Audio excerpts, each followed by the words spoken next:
All right. Good morning, everyone. We are going to take a little bit of a left turn, talk about switching from capital allocation into hardware and machinery to capital allocation across the Bitcoin space. Got a great panel today.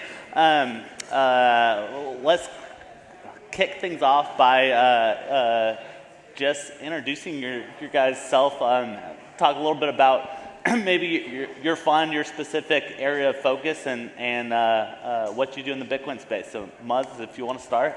Sure. My name is Mike Jarmuz. My friends call me Muzz. My company is Lightning Ventures, and we invest in Bitcoin startups, Bitcoin companies, from early stage or later stage to companies like Strike and Swan. And we're a little bit of a different model than some of the other people on here. We don't have committed capital, which is also called like a blind pool, where LPs would invest in a fund and then a GP would deploy that and make those investments, right? You don't know what those investments are in. I focus mainly on a syndicate, which allows for individuals to invest and get started with angel investing. So for, say, $1,000 minimum, you could invest in a lot of the companies that might be here that we all know and love. So I focus on that syndicate. It's a little bit different than having committed capital, which everyone else up here does. But that's what we do at Lightning Ventures. My name is Asher Corson. I'm an analyst and portfolio manager at a derivatives market-making firm in Chicago called Consolidated Trading. I manage the trading desk, and I also manage the venture investments that we make in digital asset-related companies. My focus right now is basically ordinals. That's what I'm the most interested in. I got a mic. Greg Carson from Humla Ventures. I built the ventures group at XPTO before and have been working with them for the last 6 years jointly. We are venture capital investors. We have a fund for doing early stage stuff. We also do kind of like what Mike does, syndicate investing. We do these SPVs. It's more like $100,000 minimum, but we basically do group investments in some of the stuff. But our focus is what we call financial markets ecosystem.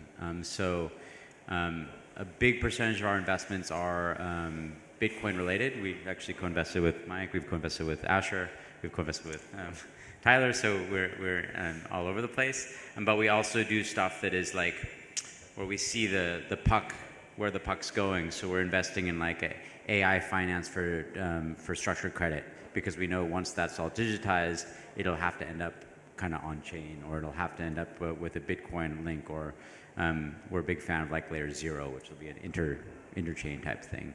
And then the other business that we have is we do these syndicate investing and group investing in secondaries, which is, if you don't know what a secondary is we look for companies that are already doing really well. They already have all the money they need. They have a good runway, and then we go to the cap table and we start to discuss with early angels or founders or CEOs, and we buy their shares off the secondary market. So we can get exposure for our investors on like amazing companies that they couldn't otherwise get exposure to. So that's us. Thank you. Thanks, Greg. And my name's Tyler Evans. I'm your moderator today. I'm one of the founders of BTC Inc. Been at Bitcoin Magazine for a long time, and right now I'm a managing partner at UTXO Management, which is our asset management arm. We run a couple different funds, including a early stage, kind of seed stage focused venture capital fund focused across the whole Bitcoin ecosystem. So been fortunate enough to invest in a lot of great companies with most of these guys up here. So to kick things off, maybe level set a little bit for everyone in the room. Would love for someone to jump in, kind of talk about kind of just where we are in the Bitcoin venture scene right now. Everyone knows we're in a bear market, but in terms of deals that are getting done, capital flows, just what you're seeing in the landscape today. So I'm sure everybody has very different answers to this question, but the point that I would want to make in response to that is that I think all the developments that are happening right now on Bitcoin, I think, need to change the way that both traders and venture look at development in the ecosystem. And what I really mean by that is we've had hundreds of millions of dollars that have poured into other blockchains because they could do things that Bitcoin couldn't. Today, we have a really unique situation in that we have a bit of a Cambrian explosion of new technologies that are getting built on top of Bitcoin. That includes, what I'm focused on right now, which is ordinals, but there's a ton of other stuff. BitVM is obviously something that people are talking about a lot. Taproot assets, Lightning, which Mike is focused on. All of these things, from my point of view, essentially call into question the need for other blockchains to even exist.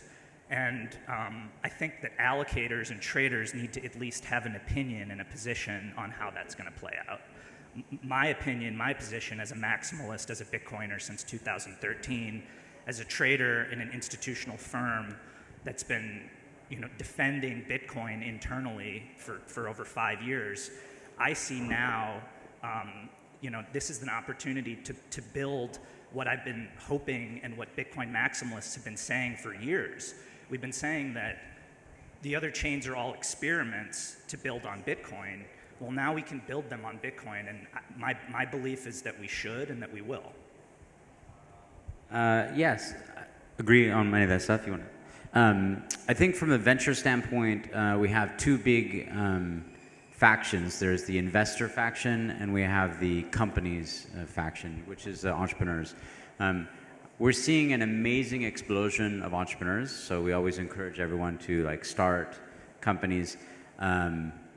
There's new ideas. There's a lot of Bitcoiners and tech people that have come back to the scene. They kind of disappeared for a while, so really smart people now starting new companies.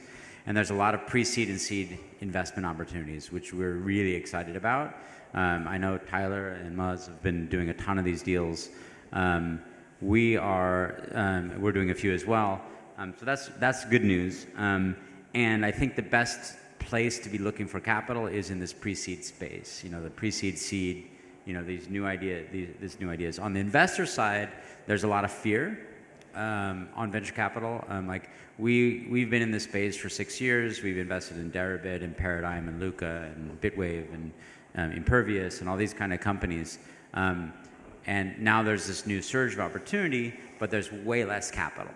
So I think we're going to get into this later, but we believe that there is this is the best opportunity of all time to be a venture capitalist. There's always been a mentality in Bitcoin, which is we just do it ourselves, and venture capitalists are like the enemy. But I think there's a real convergence now where there's an opportunity for venture capital and Bitcoin opportunities to grow. And like Asher said, hopefully there's going to be more and more stuff heading into the Bitcoin ecosystem, on-chain, off-chain, general infrastructure, which is where I like to be. And also, my belief is that the real-world asset world and the Wall Street world is very quickly approaching real opportunity. Stable coins leading the way, Bitcoin and some other potential chains being there, but really Bitcoin is in my view, is going to be the most important chain, the most important element outside of stable coins for Wall Street to kind of move things into this kind of world. Go ahead, Muzz. The market is terrible. It is as bad as it can be. To be very positive about everything that's going on. But they're not always correlated, right? Sometimes you have a low Bitcoin bear market and a robust IPO market. They're not always correlated. And right now, pretty much everything is bad for the most part. Founders cannot raise, they can't finish their rounds. They go out and maybe they get halfway there or a percentage of the way there, and then they basically give up because you get tired of fundraising. You can only do one thing, right? You're either building it or you're fundraising. You can't do them both. And then you go back to building and you kind of passively go into this fundraising mode where you answer the phone or take some incoming, and maybe the rest of the round kind of comes together, but you've gotten a certain percentage of it and it's not full. The days of oversubscribed, pruning everyone back, that shit is gone. That shit has been gone for a while. You know, hey, really love your company, we're a little backed up. A couple weeks later, you circle back with the founder. Founder's like, hey, I'm full, I'll see you at our next round. That has not happened in a while. Everything is taking considerably longer. There are still some good rounds, right? There's still some 7-figure rounds. Deals are getting done. It just takes a lot longer, okay? So, you know, founders go out and raise from VCs, but you don't always think that the VCs raise, right? We have to do the same song and dance out there to these LPs with the decks and the whole production, right? To go ahead and get some money. There's this beautiful little money go round flywheel, right, of where it comes from, and there's a big kink in that plan, right? So some companies that have, some VCs that have cash that they've raised, they're still deploying right now, and a lot of the Bitcoin VCs, which you can count them probably on a hand and a half, you know, they all raised kind of around the same time.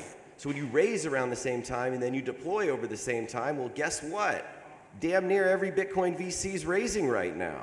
So everyone's raising from everyone all the time. And it is the best time to invest, in my opinion. There's so many good deals right now, unbelievably good deals. I'm not just saying that. I mean, really, valuations have contracted, egos have contracted. The pre-product $25 million valuation party round oversubscribed, gone, okay? When are you gonna get to a cash flow break even? Profits matter, your burn rate matters, okay? You can't just raise $2 million, oh, that'll get us 24 months of runway with kind of no plan. Now it's, you know, a lot of milestone-based financing, right? We're gonna raise 500K so we can get our first 200 downloads, you know what I mean? Or whatever you're trying to hit a certain metric. And it's good, right? It's good to wipe the smile and BS off of everyone's face with a little bit of a wake-up call, right? Your wake-up call as a founder, it's like, hey, I'm gonna build this thing and it's a $20 million valuation, and then it's like, no, it's not. There's real deals out there with like $1 million ARR, you know, that are trading at that type of multiple, not like Bitcoin land where, you know, it's pre-product and you think that that's what it's worth. So it's nice to kind of level it, but it's like too level, right? It's like too slow. So if you were thinking about becoming an LP or investing in Bitcoin startups, I hands down think that this is the best time to do that. I also believe that that will outpace the price of Bitcoin and has over the years, right? We don't have too many comps in publicly traded Bitcoin companies. Actually, we have none, really. But if you look at things like Coinbase and Kraken, some of these larger, something like Exodus Wallet, right? That was like a 3,000% gain. So a lot of those type of things over a certain time period will always outperform Bitcoin. You know, you run the risk of like, is Bitcoin gonna go to zero? No, right? Probably not. Will a lot of these startups go to zero? Absolutely. So you have to kind of put that in the group. And when you think about the IRR or MOIC or multiple on invested capital, we all have a scorecard at the end of the day. And we're up against the greatest performing asset that we've ever seen, which is Bitcoin. And Bitcoiners are smart. And Bitcoin investors are smart. Bitcoin investors are not dumb. How can you outperform the price of Bitcoin? That's tough. You think somebody investing in some BS other, you know, the guy's doing consumer packaged goods or beverages or crypto, you think that they're like, you know, answering LPs being like, how are you going to outperform Bitcoin? Like the guy's investing in energy drinks. You know what I mean? Like their LPs, it's not even on their radar, you know, and we're up against that, you know, and the bottom line is we're all outperforming Alameda. And a lot of the crypto companies, the crypto VCs, we've already got them beat, so that's a big win for all of us. Amen to that. Greg, you touched on you know, basically how kind of the institutional LP landscape is very slow, very risk-off, very call it a lot of fear in the water, if you will. I want to dig on that a little bit, and then also, Mike, what you mentioned in terms of just how brutal this fundraising market is for founders. Advice for founders on how to navigate that. So let's go either of those two directions. Whoever wants to jump in. I guess on those two topics, it's a great topic. First of all, institutional investors are always fickle. For those in the audience that don't know what we mean by we say institutional, if you're an investor, you're what we call like a private investor or a family office. You're investing directly into our fund or into one of our deals or one of Mike's deals or one of Asher's deals. You like look for startups. You might invest in a CEO. Institutional is like a fund of funds, which means it's some pension fund gave them money and then they go and look for our funds and put them into us. There's also pension funds, like retirement funds. They'll need to invest in stuff, so they'll invest in VC. Or there's multifamily office. That's also kind of institutional, where you have like a few big rich people put their money together and then they look for VC funds or VC opportunities to invest in. That's always a tough space, especially if you're a newer VC. You don't get their money until your fourth or fifth fund, period. You don't show up and say, hey, I'm really great, I did this one deal, and they throw you money. They want to see like a whole like systematic approach. And then for the entrepreneurs that are coming to us, I think that like what Muzz said is it's like the world is different, and you can't come with this kind of cocky attitude of like, hey, I got this great idea and like give me some fucking money and let's get going. You really got to come out with you got to come with traction, and you got to come with like attitude and commitment and motivation. And that means the entrepreneur needs to show up and have some sort of plan and show that they know how to actually turn your money into a business. We have a couple companies where we gave them money and they spend it very, like, either too slow, and like, not that we want to spend money, but they don't grow their actual functional business. So like as an entrepreneur, the number one thing to be bringing to the table is traction. How are you going to get to this ARR? How are you going to get actual customers? How are you going to figure out how your business is working? In Bitcoin, it's a bigger question than normal VC. When we go to normal VC, you'll have like a SaaS deal. Like, okay, well, we have a monthly price, and it's going through the Apple Store and that kind of stuff.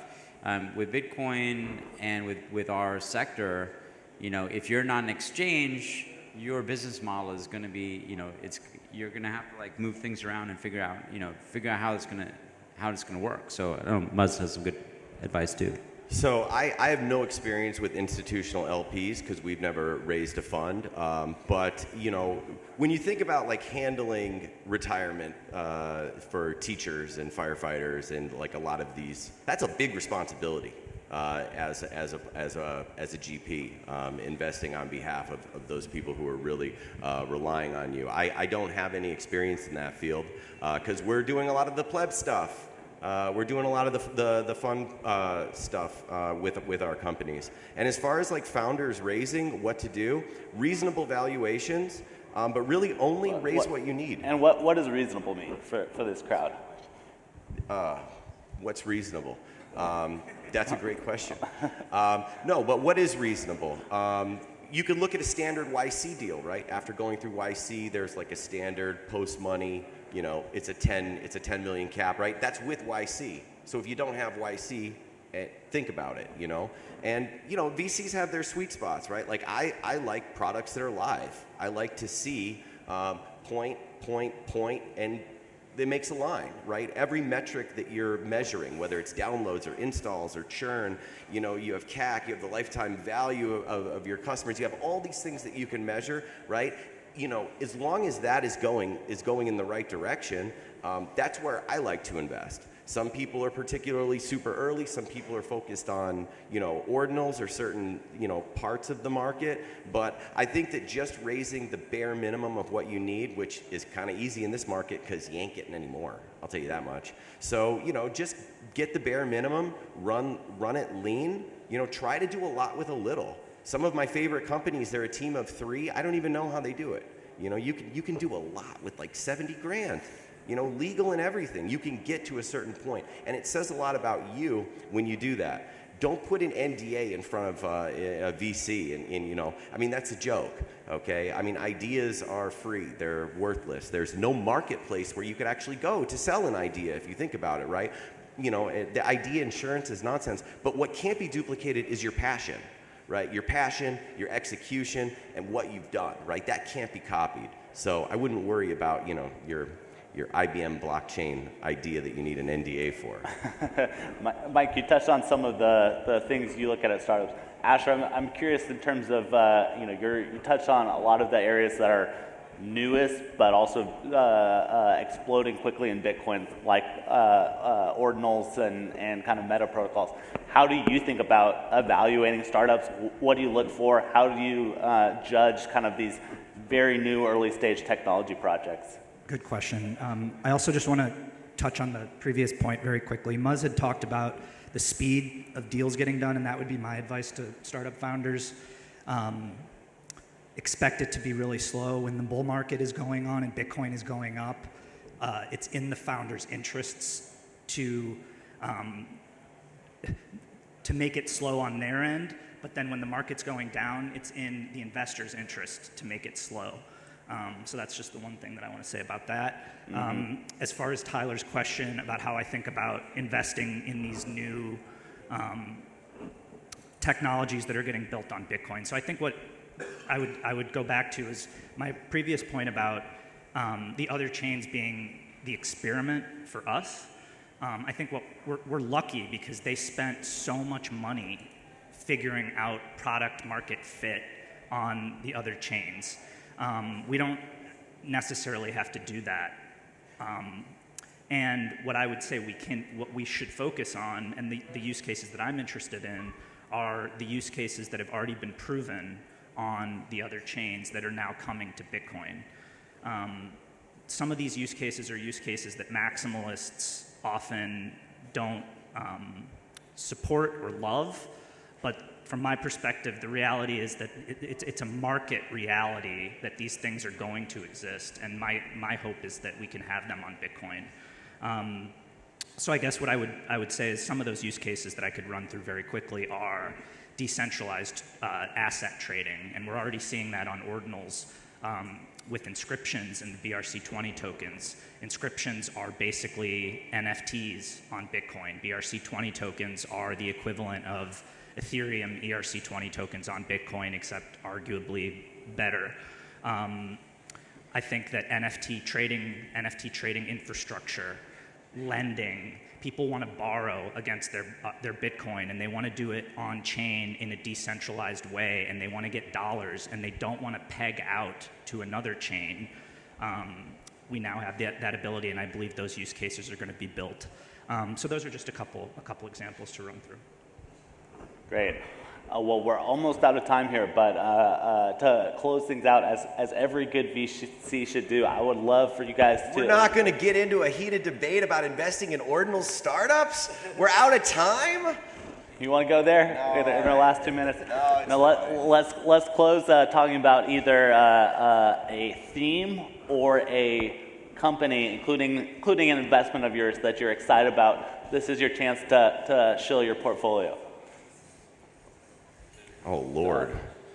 I mean, you love them all, right? You ask a parent, you're like, hey, what's your favorite child? Right? Maybe there is an answer there, but they'll never tell you, right? Because you love them all, right? And I love every company that we've invested in, and I try to maintain a good relationship with them, and you just do as much as you possibly can with the resources that you have. So we run a VC that currently has no revenue. We don't have management fees, we have a syndicate model, and we do the best that we can for our founders with what we have. And maybe one day we're able to do more, right? So I don't have a particular portfolio company to shill. I definitely love them all, and some that are here are Ibex, Thunder Games is here. We actually did make one ordinals investment, and I managed to avoid all the death threats that we were getting at the time. We invested in ordinals bot, and it will probably be the only investment that we make in this space. I'm not interested in any of that, but if you can do $2 million in revenue in a couple weeks, that's pretty good.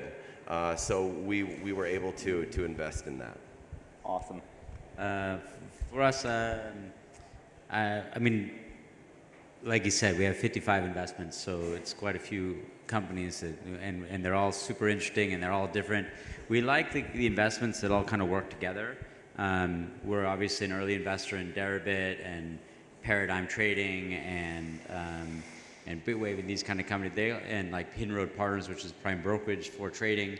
So our favorite stuff is the stuff that's like ecosystem, like really gritty stuff that relates to the fundamental killer app that Bitcoin created. There's only one that I think exists, which is trading. So the blockchains have come out with all these different things, and they're trying to sell paper clips on the blockchain and map your chicken process on the blockchain. Nothing is shown to work. So, you know, we're actively looking at the ordinal stuff with these guys. We haven't made one yet, so we're on the spectrum there.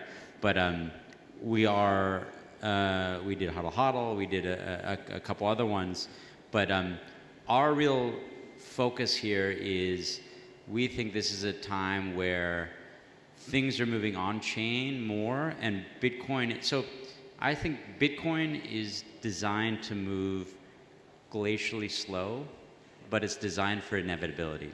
So all the shitcoin world is good because it gives lots of the ideas and gets things funded that we wouldn't otherwise fund. And then those things move up to these kind of quote layer one stuff. And then anything that really is going to work, in my opinion, will end up on the Bitcoin layer. So I think, you know, if we go out to 2040, all of Wall Street will be running on something that is basically merged into the Bitcoin layer somehow.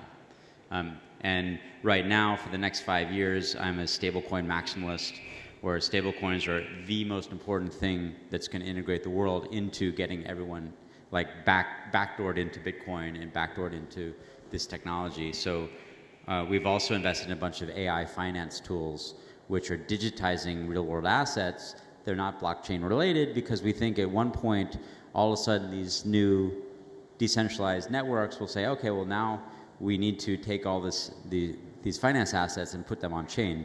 So it's much like music. Music didn't go from cassette tapes to Spotify. It made a big pit stop on CDs, which is where they got digitized. And our belief is that all those assets need to get digitized first, and then they're going to end up on Bitcoin. So that's my 2 cents. So I'll highlight one of ours, and then just one that we weren't involved in, but that I think is really cool. For us, I would say Kraken, and obviously an exchange many of you have probably traded on. And then the one that I want to highlight that we didn't invest in that I just think is really interesting, that is an ordinals company, is called Xverse, which is the largest ordinals wallet. It was a $50 million valuation. $5 million was raised. The round was led by Jump. Franklin Templeton invested in the round. I guess all I would say about my last thing I'd say about ordinals and that investment in particular is that I think most of us would, whether you agree with Jump or Franklin Templeton, you would agree that they're pretty smart money. And my view is that we're at a point where I think the smart money definitely wants exposure to these new meta protocols. Well, they're smart with insurance and these type of old products that they know really well. I don't know if Franklin Templeton is really where I would go for my Bitcoin advice, but certainly they've been doing it a while. And honestly, $50 million for an ordinals wallet. Now think Franklin about Templeton has been a very successful crypto venture investor, actually, for a long time. Really, I'll have to do some research and find out what they've invested in. I just know that they like pay my home insurance through them. So you know, think about that: $50 million for this Xverse wallet. Okay, just think. Does that sound like a good deal to you? I don't know. Maybe it is. Maybe it's great. Maybe it's great. Those are not the type of valuations. We have real companies. Mike, but let me push back a little bit. So do you consider MetaMask to be a legitimate business model? I don't know about MetaMask business model. With all due respect, if you don't know about MetaMask business model, maybe opining on the Xverse business model isn't appropriate. I'm opining on a valuation in the real world, which is lunacy. But you don't even know the business model, so how can you opine on the valuation? The business model is they probably have about $1,800 in revenue, and they're raising a $50 million valuation. You're wrong. I wish we could keep going. This is just getting fun, but unfortunately they're cutting me off here. So let's give these guys a warm round of applause. We got a lot more to talk about.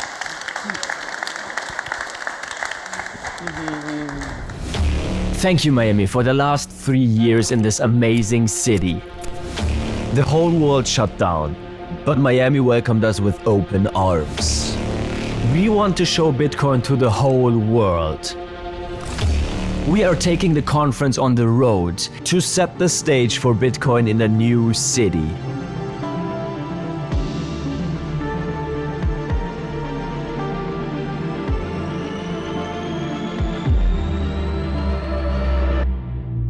Nashville.